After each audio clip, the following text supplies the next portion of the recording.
Exercise 1 is jump squat. So we're taking a normal squat, which is used to build the hamstrings and the quads, and we're adding an explosive element by jumping up into the air.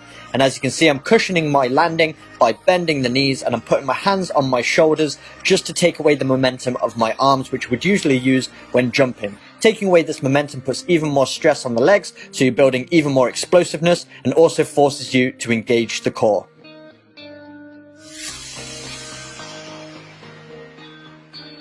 Exercise 2 is jump lunges. So this is when we bend both legs 90 degrees, one in front of the other, and then we explode up into the air by straightening both of our legs, and then we land with our opposite foot in front. And as you can see, cushioning my landing once again by bending the knee as I make impact with the ground. And this time I'm using both of my arms for balance, and they're bent 90 degrees as well. And as my right arm comes forward, my left leg comes forward, and vice versa.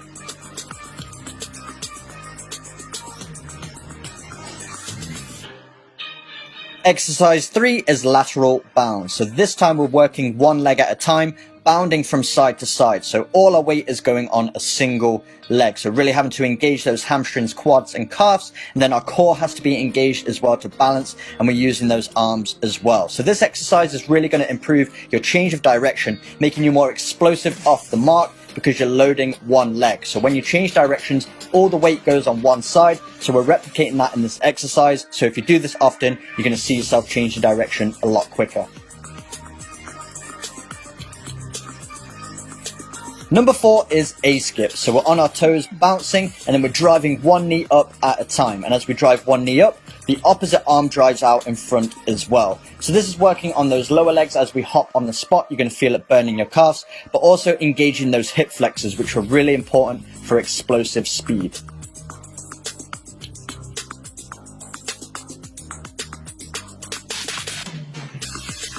Exercise 5 is reverse lunge knee drive. So we're performing a reverse lunge, so our foot goes behind us, bending both knees 90 degrees, and then as we push up, we also drive our knee of our opposite leg into the air as well. So we're working all of those leg muscles, but also the hip flexors as well. And as you can see, driving the opposite arm with the opposite knee as I'm driving upwards. This is a really tiring one. I like to do 5 on each side and then 3 sets all together.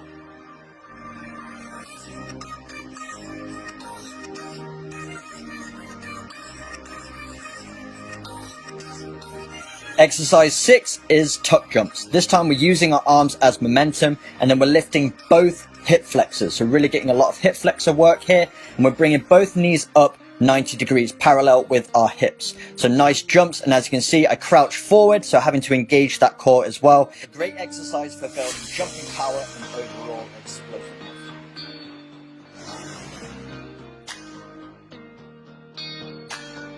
Exercise 7 is high knees. So this is a great exercise for working on not only developing your running technique, but it will increase your running speed if you do this consistently, because you're forcing yourself to synchronize those arm and knee movements. So as you can see, as my left arm drives, my right knee drives, and vice versa. And if you work on this, it's going to make your running technique a lot more efficient, a lot more explosive, and overall increase your running speed.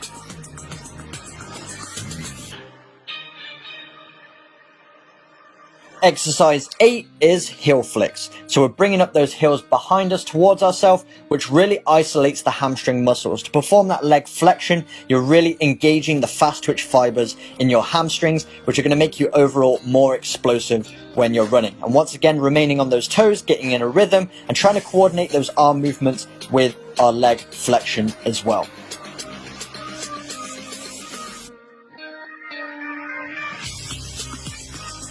Exercise 9 is kneeling jumps. So we're starting in a kneeling position, then swinging our arms through and using that momentum to jump up off of our knees and land onto our feet.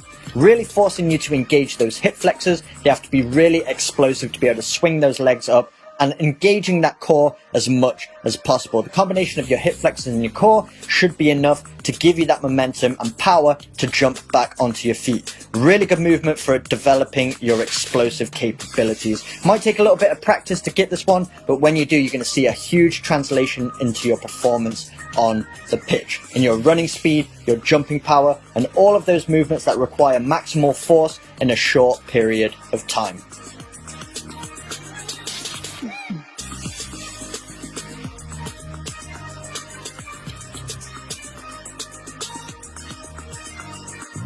Number 10 is calf jumps. So this looks a little bit similar to the jump squats we performed in exercise number 1, but as you can see, we're not bending the knees anywhere near as much. So we're really trying to load the lower legs instead of the quadriceps and the hamstrings. So really working those calf muscles, trying to be explosive, pointing those toes as I jump up in the air. We're using a slight bend just to absorb the impact and give you a little bit of momentum, but all the load is really going on those calf muscles. So if we can make those more explosive, it's going to improve your running speed, but also your jumping capabilities as well.